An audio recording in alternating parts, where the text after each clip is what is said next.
Caros amigos, caros irmãos, desejos de paz e luz, desejos sinceros de que consigamos raciocinar como espíritos que somos. Nós nos encontramos no último capítulo do livro Nosso Lar. Hoje a nossa missão é conversarmos um pouco, algumas rápidas observações acerca do capítulo 50. O livro Nosso Lar se encerra. Nós já tivemos a oportunidade de ler esse livro algumas vezes e convidamos os irmãos a fazerem o mesmo. Não leia uma vez, leia várias vezes. Leia uma vez, passe alguns meses, leia novamente, porque toda vez que lemos é um livro novo, um acréscimo imenso de conhecimentos para todos nós. Neste momento, nos encontramos no ápice de toda a história. Ali existe a aferição de valores, se nós pudermos chamar-nos a esse termo, acerca de André Luiz, para tudo aquilo que foi vivido antes e durante o seu estágio dentro da colônia espiritual Nosso Lar. Lembrando, a colônia espiritual Nosso Lar é uma colônia de transição, onde poucos espíritos ascendem aos mundos superiores e a grande maioria está em processo de preparação para a volta ao mundo físico. André Luiz, nesse capítulo, se encontra dentro de seu antigo lar. Está visitando sua família numa primeira oportunidade, depois de 9, quase 10 anos afastado durante o processo da desencarnação. Encontra dentro do seu antigo lar uma nova estrutura familiar, onde a sua antiga esposa casou-se novamente e ele tem a oportunidade, digamos, o testemunho de encontrar aquela nova estrutura de família. Lembramos, nada acontece ao acaso. Lísias, durante o livro, durante os capítulos passados, ensinou para André, quando nós queremos alguma coisa, nós precisamos desejar, depois nós precisamos saber desejar e depois nós precisamos merecer. Traduzindo, nós precisamos ter um desejo ativo, um trabalho persistente para que o merecimento seja justo. Se ele, André, quer se tornar um cidadão de nosso lar, terá testemunhos pela frente. Se ele quer encontrar a mãe, terá testemunhos pela frente. Se ele quer voltar à família, terá testemunhos pela frente. E como todos dentro do nosso lar, como tutores de André Luiz, já sabiam de antemão a situação, determinaram, estabeleceram, sugeriram um período de tempo para que ele amadurecesse a mente para voltar àquele estágio.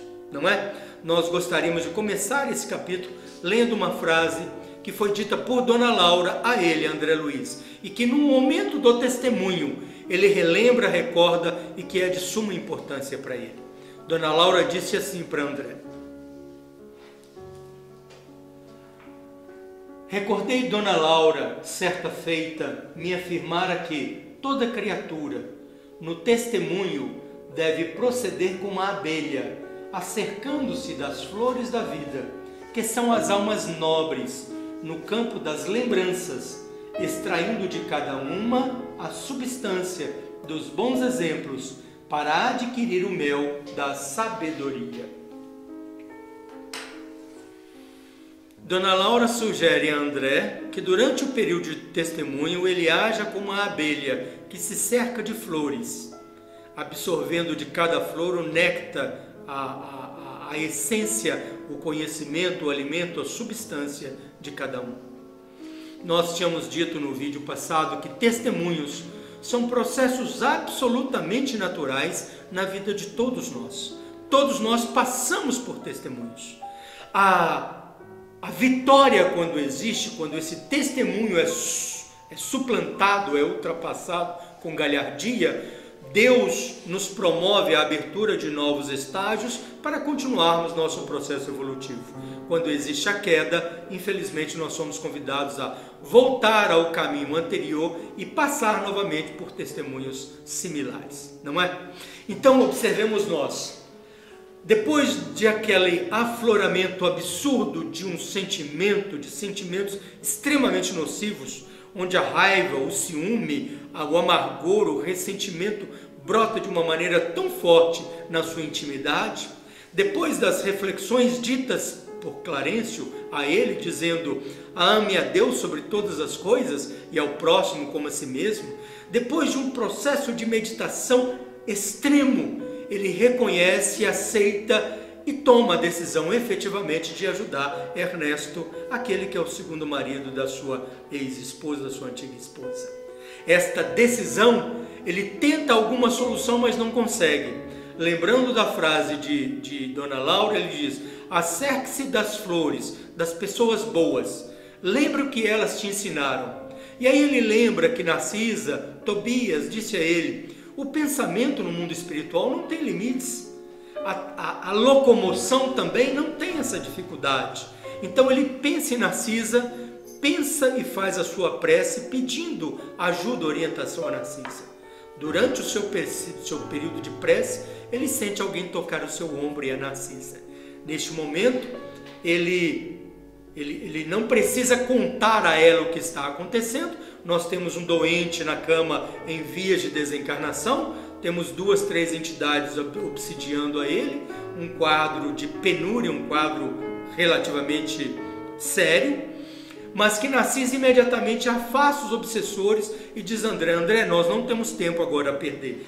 Pega o Ernesto em corpo espiritual, o leva à natureza, chama alguns trabalhadores da natureza, que diz a ela onde tem algumas plantas de mangueiras e de eucaliptos. Ela faz uma medicação natural e ela e André Luiz passam a noite tratando o Ernesto.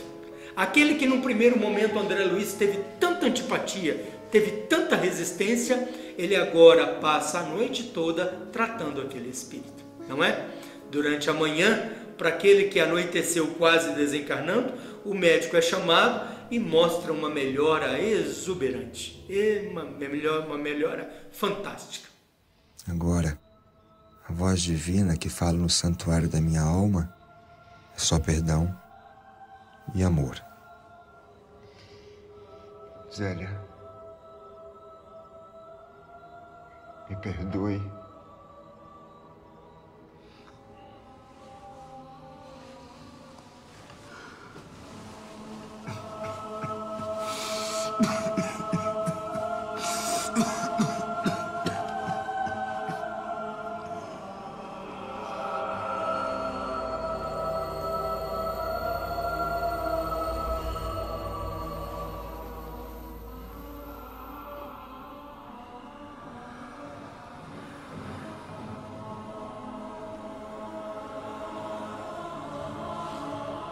Vá com Deus, doutor André.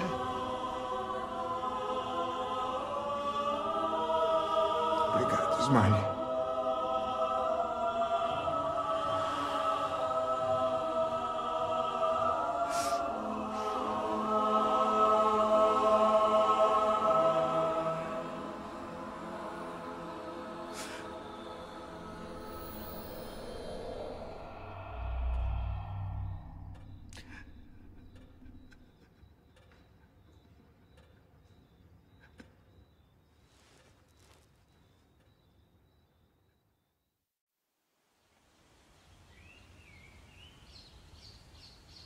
Ernesto? Meu Deus. Ernesto, acorda! Pelo amor de Deus, não faz isso comigo, Ernesto. Acorda! Respira, Ernesto. Respira! Estou doente, não surdo, Zélia. Ai, minha Nossa Senhora, que susto!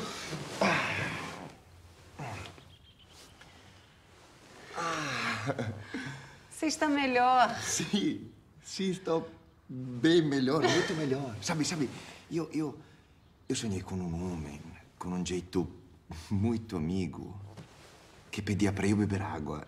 E acho que eu bebi a jarra inteira mesmo de noite.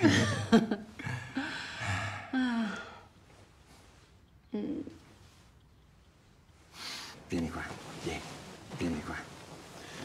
Ah, tesouro meu. Tesouro meu. Eu não vou deixar você sozinha tão cedo, viu?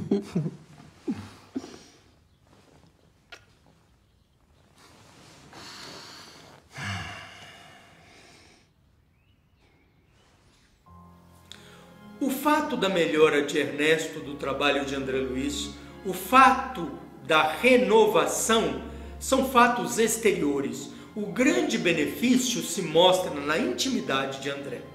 Eles despedem naquele momento da casa, André já sai de lá, voltando ao nosso lar, conseguindo volitar, porque o corpo está mais leve, a mente e o coração mais tranquilos.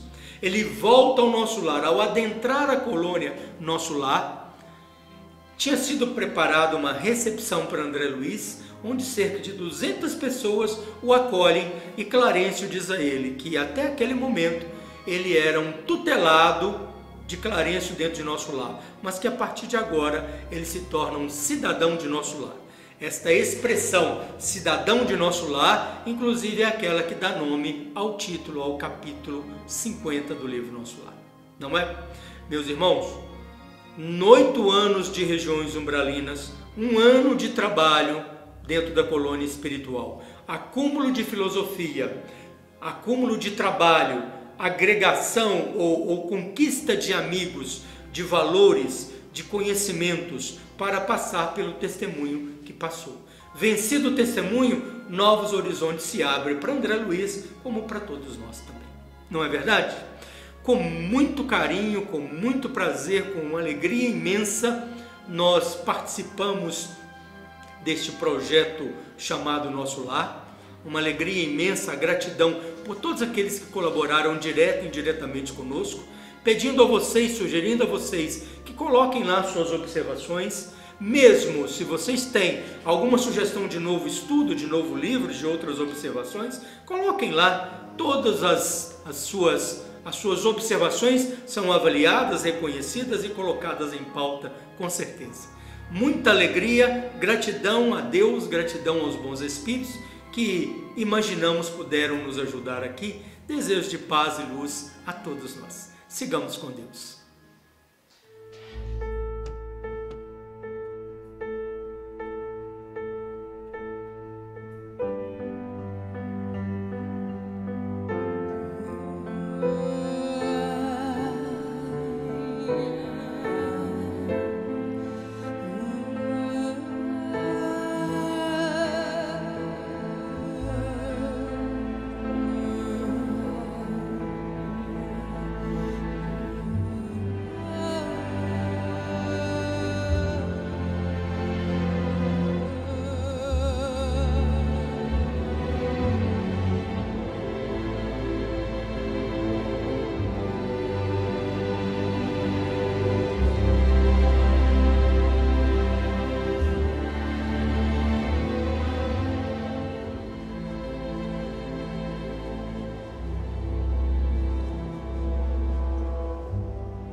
Toda vez que um cidadão de Nosso Lar retorna de uma missão muito bem realizada, ele deve ser recebido por todos, com muito amor e carinho.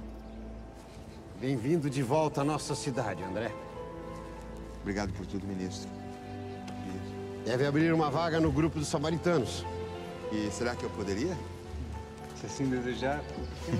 Só que não podemos esquecer o trabalho nas câmaras, não é? O trabalho. Sempre o trabalho, André. Verdade, Turício. E os livros? Mano, eu não sei se eu deveria. Nosso amigo lá na Terra gostaria muito de conhecê-lo. De quem se trata? Chame-o de Chico. Apenas Chico. Que Deus o abençoe.